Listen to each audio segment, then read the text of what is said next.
All right, hello again. We're going to discuss another t-test. All right, this would be the t-test for match samples. You can have two groups that are matched on a condition, maybe siblings, or you could have the same individual who's going to receive measure 1, then receive measure 2. All right, or again, as I stated in a previous video, right, you may have individuals who are alike on a particular condition that you wish to control. All right, I think I gave the example of your sleep. Maybe you want to put your match your long sleepers, in a very particular way. Those who sleep in a very similar fashion, and then you have your lighter sleepers matched. All right, so this is a way that we can compute T, and we can look at the difference between the two samples, which will tell us a lot about the actual treatment, and whether we find that treatment to be effective or significant, at doing what it purports to do. So first, I just want to go over some PowerPoint slides, just a couple, just so you just understand the process. Right now, I'm going to walk us through the direct difference method by hand, right, using Excel, but by hand. And then we're going to go into JASP. We're going to run the same study through JASP. All right, so the match subjects design. Each individual in one sample is matched with an individual in the other sample. The matching is done so that the two individuals are equivalent or nearly equivalent. Let me make sure I'm sharing with you all. No, I'm not. Okay. Here we are. Each individual in one sample is matched with an individual in the other sample. The matching is done so that the two individuals are equivalent or nearly equivalent with respect to a specific variable that the researcher would like to control. All right, so you have JASP, we have SPSS.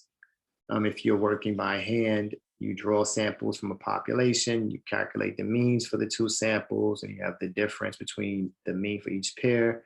You're going to compute the estimated standard error of the difference between means, and we'll do that by computing the standard deviation of the difference between means, all right, or the variance, okay? And when we're done, we have to include the sample, the size of the sample as a term, right? So that's a square root of n. So we'll either be using the standard deviation of the difference between means divided by the square root of n, or we'll be using the square root of the variance of this estimated standard error of the difference between means divided by n. In this case, n is going to be the number of pairs. All right, so we're not going to be using each individual score, each individual participant as we did with independent samples. We're going to look at our pairs, whether it's the same individual in a repeated measure or two individuals that are matched. They're going to represent one. Okay, so when we're counting our n value. Okay, that's enough there. We're going to move. All right, that's our direct difference, right? Chart the repeated or matched pairs. I guess you can take a quick look at that. I wanted to go over this without the slide, but you have your direct difference method. All right, we have the mean difference divided by the standard deviation, or the estimated standard error of differences, which is going to be equal to the standard deviation of differences divided by the square root of the sample size, or the square root of the number of pairs. All right, again, we're testing the null hypothesis using the degrees of freedom -1, and we're looking at the pairs, but I'm going to go over that as I was planning to separately. Okay. All right, so I'm going to get started. We're going to use Excel, so you can open up Excel now, but you can also use Word, so that we can get into our worksheet. You can have Word and Excel ready, and of course JASP. So we're going to state the hypotheses and select an alpha level. So let's get to our example. So while I speak the example, we can also run through our, our steps, our hypothesis testing steps.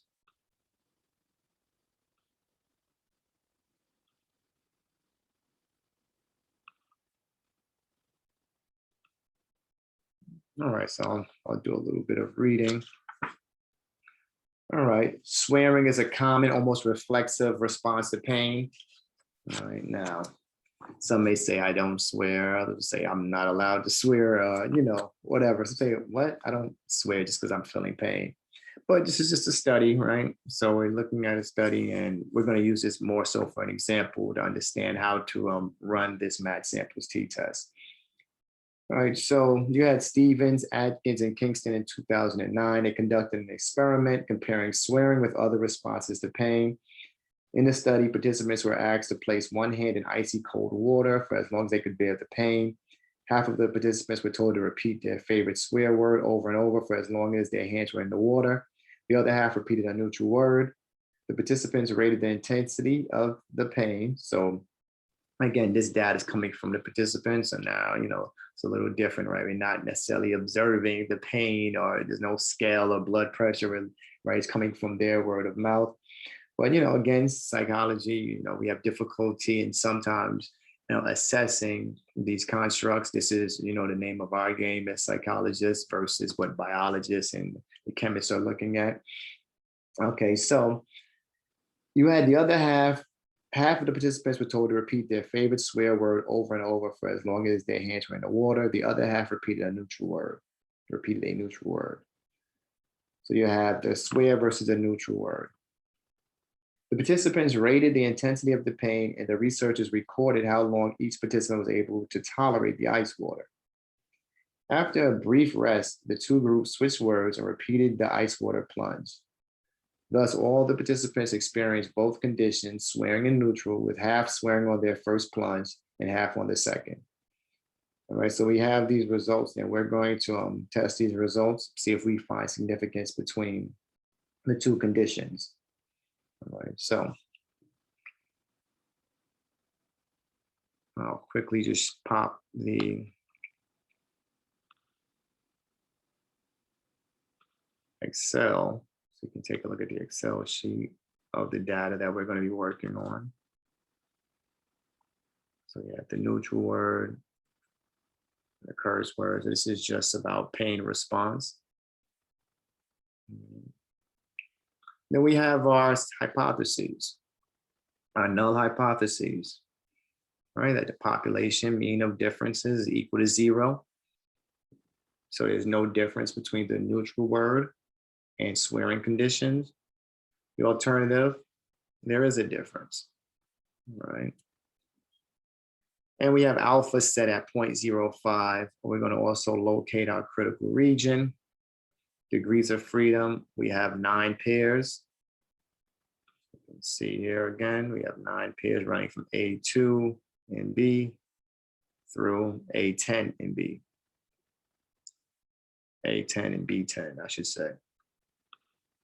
So that's going to give us a degrees of freedom of 8. So our critical T is going to be 8. All right, so I'm going to, as if we were working by hand, I'm going to look up the critical value. You see I have 2.306. But just so I can walk through how I would go about that. If you're looking at your T distribution in our Gravita text, you're on page 651, but you can also look this up some other way. Proportion and 2 tails combined, 0.05, degrees of freedom 8. That should land you at 2.306. Okay. If we were running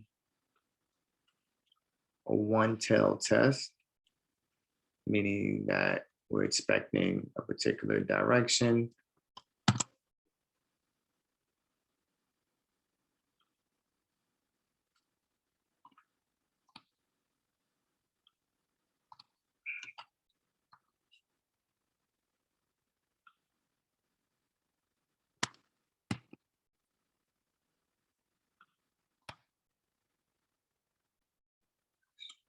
Putting this in right, okay, yes. So our alternative hypothesis is going to state that, with cursing, you'll have a reduction in pain response. So the null will say that pain response will either be equal or greater with cursing. We'll do that.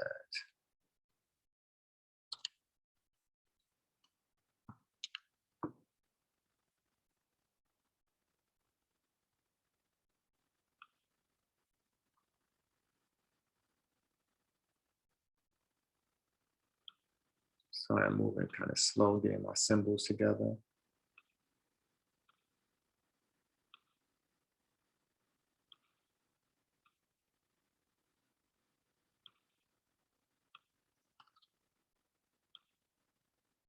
And a lot of things, this is words, so a lot of things are popping up that I don't want, and just bear with me. We're talking about the mean difference being greater than or equal to 0. That would be our null. And the alternative, this is just a one tail, giving you a view of what the one tail is going to look like. Of course, the alternative is that we're expecting a decrease.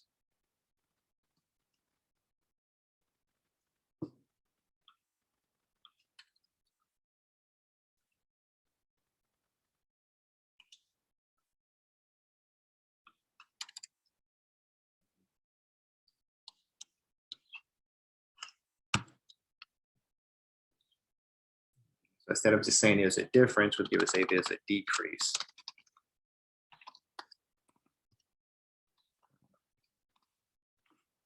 So in one case, when you're running the two tail, you're just saying there's a difference, whereas in the other case, there's a decrease. And again, saying there's no decrease versus saying there's no difference between the two, you're sort of similar language, but the one tail, you are looking for a decrease or an increase. So that's one tail and two tail both listed.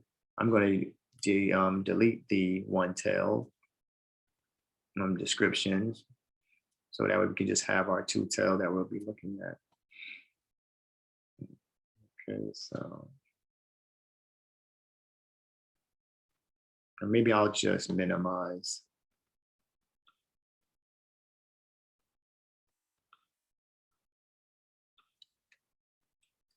All right. Instead of saying there's no difference, you'll say there's no decrease, and you see the arrow pointing to 0, right? And then you have the underline. So just denoting that is going to be greater than or equal to 0.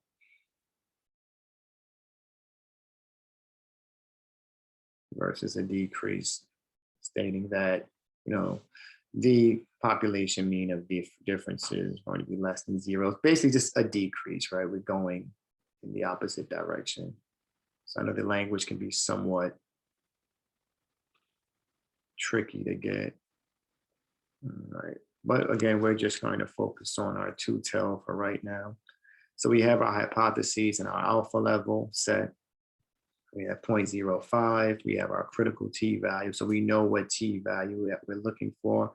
So let's go about calculating t. All right. So that's going to be the mean differences divided by the estimated standard error of differences, which is the standard deviation of differences divided by square root of the sample size or the number of pairs.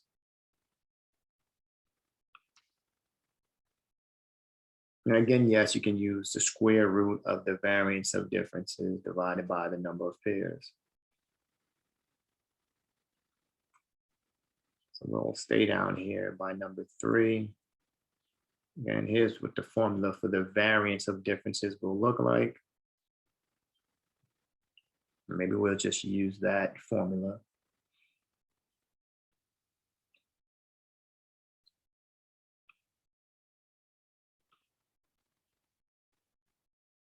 All right, so we have our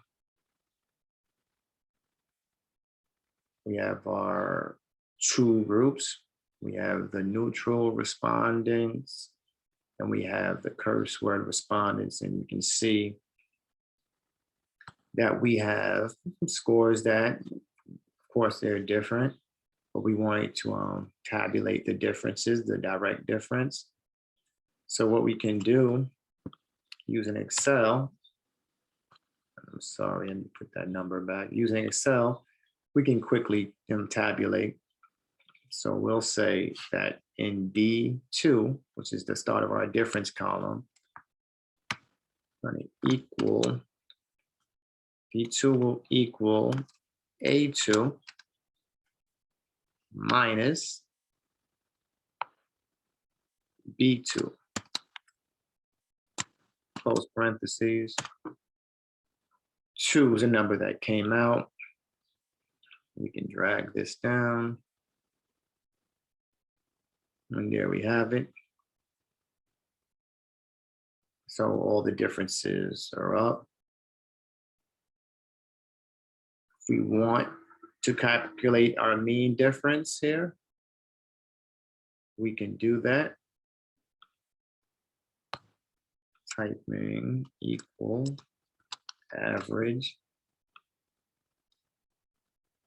D2 through D10.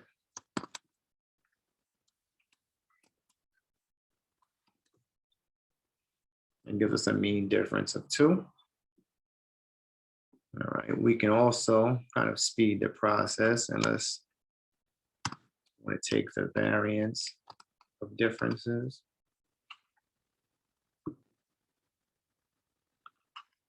Equal VAR for the sample, VAR dot S. Again, that's D2 through D10. Close up. Gives a variance of 4.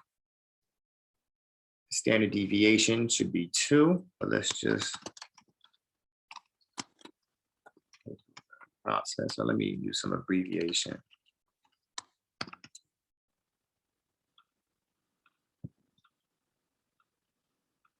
Those are if you're having some trouble keeping up with me, I'll just take a second off. So what I'm doing, I'm creating labels for the it's for the statistics that I'm going to be computing. So I'm using the C column. So I'm writing the mean difference in the C column, but I am actually, writing the function out in the D column. So the standard deviation, I wrote STDV. And I'm going to write equals STD.S for the sample. That's going to be D2 colon D10. All right, as expected, standard if your variance is 4, square root of 4 is 2. So now, when we have what we need to go forward, if we were really working by hand, we would have to take the differences and the difference squared, and that can be done by equal sign. We're going to have D2 again. D2 caret 2, so we're taking the square of D2. Now I'm going to have to use my parentheses so I don't get an error. That's 4, and we can run this down. So now if you were attempting to fill in this formula here, you would need the sum of D squared and the sum of D. So you can get the sum of D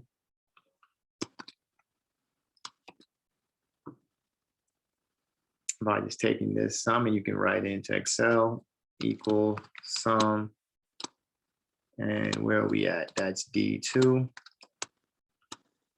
D10, close.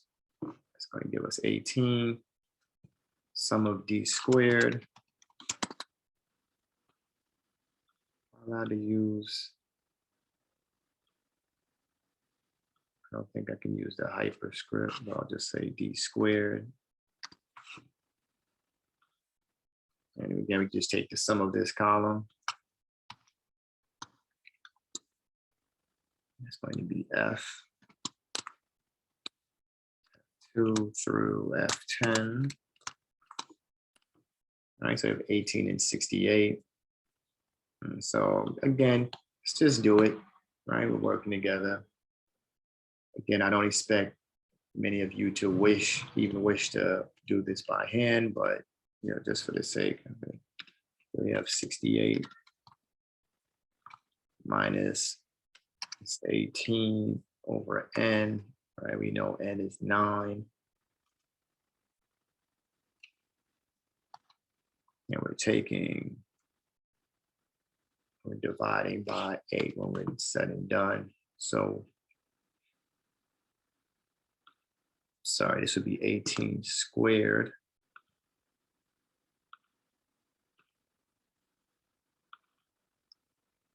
All right, so let's see what we have here.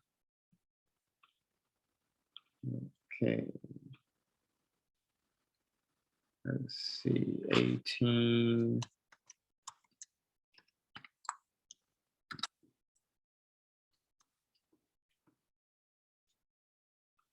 What did I do? Oh, I'm sorry, equal. Tell it what to do. It's 324. 324 divided by 9.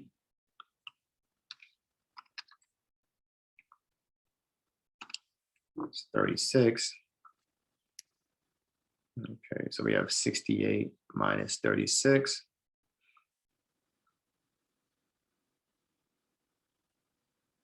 Or did I do that right? 320. No, I need to be a little more careful about what I'm doing. Let's take a few steps back. Okay, so we have our 18 squared is going to be, and this is why this formula is written like this, to prevent these types of errors.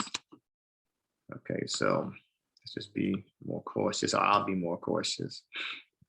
All right, so we have 18 squared. 324. That's going to be divided by 9, which I believe I did.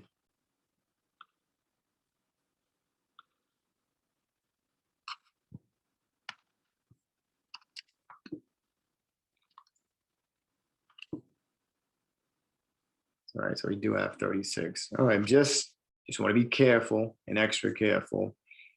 So 68 minus 36 is going to give us 32.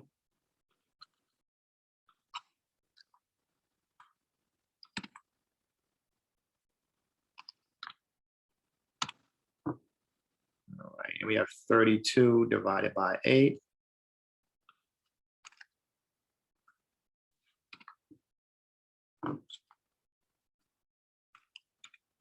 It gives us a variance of 4. And we know square root of 4 is going to be equal to 2. All right, so we have our, I can say our sum of squares and down to the variance. And standard deviation. All right, so just working this out. Again, I want to be extra careful when I'm going through these processes by hand.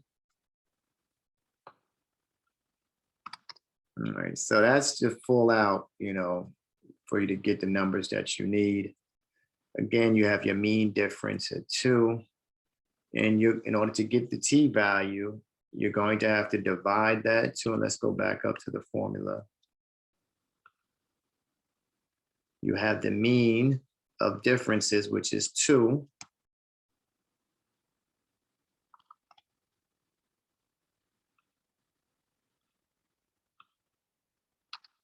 In this case, divided by, we have the standard deviation of differences divided by the square root of not the degrees of freedom, but the number of pairs, the whole number of pairs. So we have standard deviation, which is equal to 2.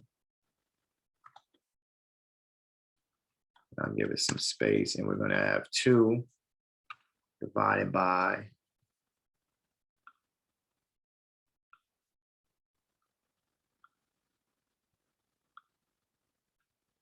it's going to be much faster on JASP, but you know, I don't know. I just like going over it by hand sometimes so you can see where the information is coming from. I don't just like the pain of it all. Here we go, square root. Okay, square root of 9. Okay, so we have 2, which the mean differences, divided by standard deviation 2 over the square root of 9. You could also take 4 divided by 9 and then take the square root of that, because that would be the variance over the number of pairs. So square root of 9 is 3. So what we have is 2 divided by 3.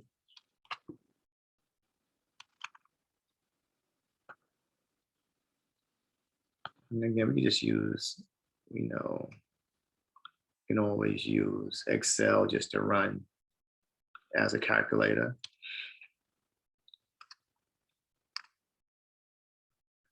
All right, that gives us 0.666666. Okay, and in the end, you're going to have T, which will be 2 divided by 0.666666. All right, so you have 2 divided by 3, that gives you 0.666. And we can cut it off with, at so many 7s, or after so many 6s, we can cut it off. So let's use everything as it's listed here. So we're going to run 2 divided by 0.6. How many 6s do we have here? I think about 7, could be wrong. And that's going to give us, we're going to get our T value, because this is the whole formula. This SMD that you see, this is the estimated standard error of differences. This is equal to the standard deviation of differences divided by square root of the number of pairs. We have 9 pairs. Okay, so we have a standard deviation of 2. 9 pairs, the square root of 9 is 3. So let's see what our T value is.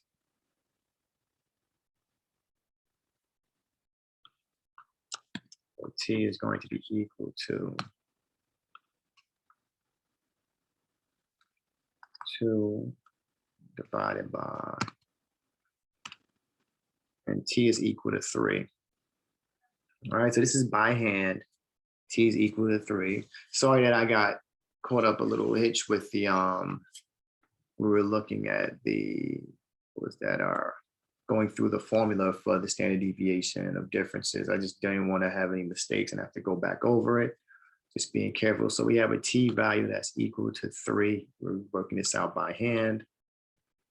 If T is equal to 3, we can say there is a difference between the 2 groups, between the 2 conditions.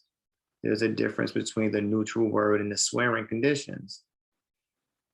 Okay, and we see that you have a higher pain response for the neutral word. We calculate T.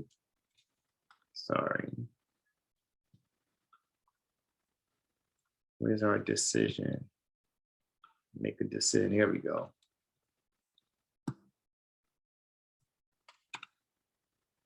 So again, we reject the null hypothesis. And let's scroll up a bit. And we're going to copy and just change the wording, of course.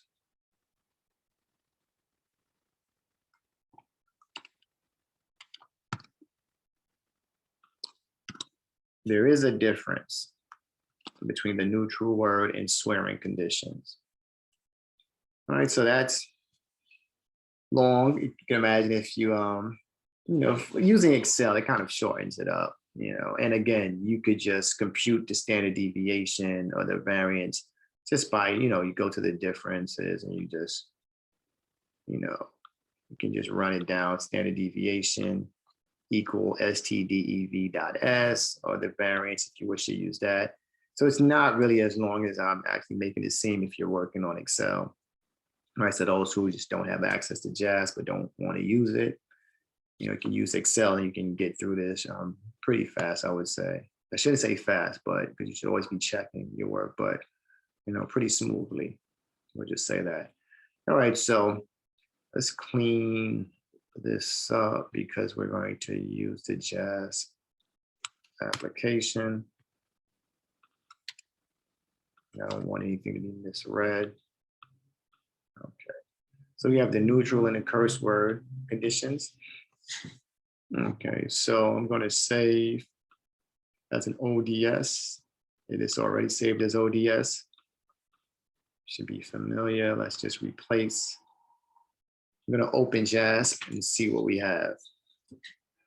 And again, we're looking at pain response when you're using a curse word, I guess, to alleviate and see it, like alleviate like a distraction or just exerting energy that has like an effect on the pain that you're going to feel, whether you're dealing with ice water. In this study, ice water was a good choice of the pain for individuals to endure, right? Because, we have ethics. So we, can't really put our participants through with so much pain, right? Nor would we want to. So we have swearing and pain. We have neutral and curse. It came up pretty fast. We have like descriptives. Okay.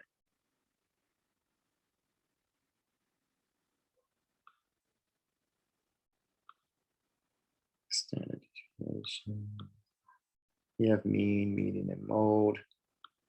I'm just putting these up. This is what we do. We look at our descriptives, the variance in our range. All right, let's get to our test. Paired samples t-test is called here on JAS. Okay, they're asking for the two pairs, neutral and curse. If you remember with the independent samples, we had one column and then we had the variable, the grouping variable. Here we have separate columns. Neutral and pair, neutral and curse are our variable pairs. We have a t equal to 3. All right, we know that's greater than our 2.306, which was the that was our critical t value. We see that we have probability at 0.05, not really at 0.01. We have 0.017, so that's greater than 0.01. But we have degrees of freedom 8.017, so we found a significant effect. Let's check out effect size, Cohen's D. It's giving us a Cohen's D of 1. Okay, that's a large effect size. And we can look at the percentages, the percentage of variance explained by the treatment. All right, so when you consider effect size, you can look at the mean difference, that's Cohen's D. All right, when we have the difference between the means, or in this case, the mean difference divided by, because we have differences of means, but if you think about your other t-tests, right, again, you were looking at sample 1 versus sample 2, right? In this case, you're looking at just the mean difference, similar concepts. Cohen's D is going to look at the absolute value of mean difference. It's just considering the mean difference divided by the standard deviation. All right, so it's not taking into account the sample size. When you're looking at percentage of variance explained, or Cohen's R squared, you're looking at the treatment effects, or the effect of the treatment on the variance, right? And the variance. So now we're speaking not just mean, which is, one of our descriptive stats, but also variability, right? Movement, score change throughout the distribution. In order to compute that R squared, we're going to take t squared and divide t squared by t squared plus the degrees of freedom. So we can kind of pull that up in Excel. All right, so we have t squared, that's 9. All right, so t squared is going to be 9. And then we're going to divide t squared by t squared plus degrees of freedom. In this case, it's going to be 8. We have 8 degrees of freedom. I don't want you to be confused. T squared is 9 because we're looking at a t of 3 squared. All right, so now we have t squared, again, 9 plus degrees of freedom. It's going to be 8. So 9 plus 8 is 17. And in order to get r squared, it's going to show us the percentage of variance accounted for by the treatment.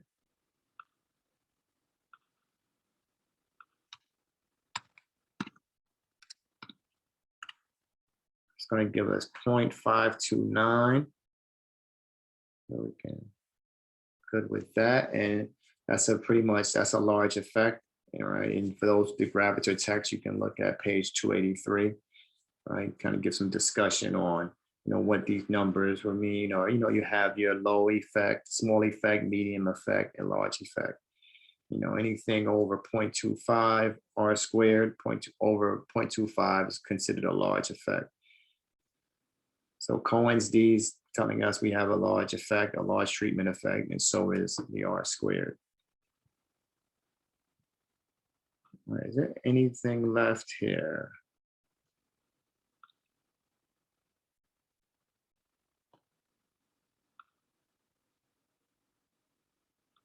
Right, the neutral word, let's see. And let's see if we can change our alternative hypothesis around and see what we get. All right, we expect that the neutral word will have greater pain response than those that are allowed to curse. That's our alternative hypothesis if we're running a one-tailed test. And now we can reject the null at the 0.01 level. All right. Which is to kind of be expected, right? If you're close with the two-tailed test, 0.017, well, if we switch it and now we're expecting measure 1 to be greater than measure 2, I'm sorry, as an alternative hypothesis. We're not just saying that, that the mean difference is not going to be 0, right? We're expecting there to be, less pain response for those that are cursing. So the cursing is supposed to decrease the pain response, right? Or the experience of pain. So we switch our alternative hypothesis. We still have a t at 3, but now we can reject at the 0.01 level. So we'd be able to write that as well. Let's go.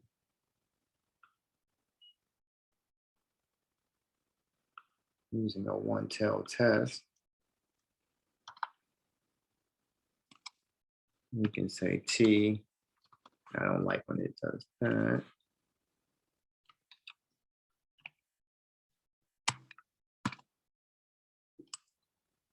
T, and let's write it all out.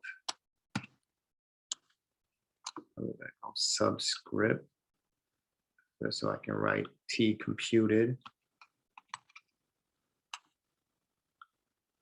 Degrees of freedom equal to 8 equals 3. And that's going to give us a probability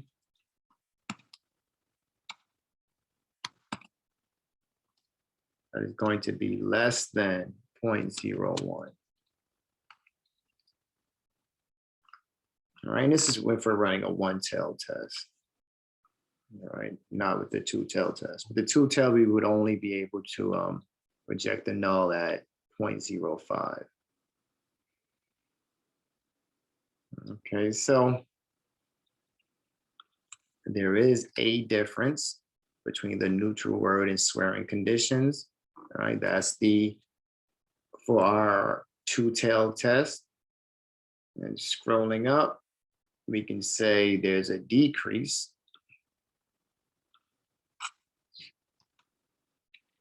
in the swearing condition.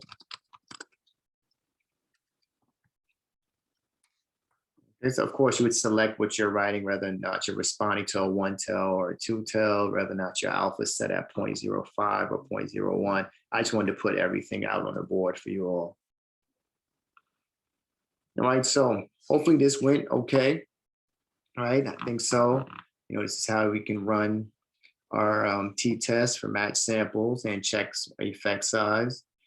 And we're looking at 0.05, 0.01. We're looking at the one tell and the two tell and how our null and alternative hypotheses, the language changes up somewhat, but pretty much straightforward, I think. And again, if you just have to watch the tape over or watch the video over, feel free to do that, of course.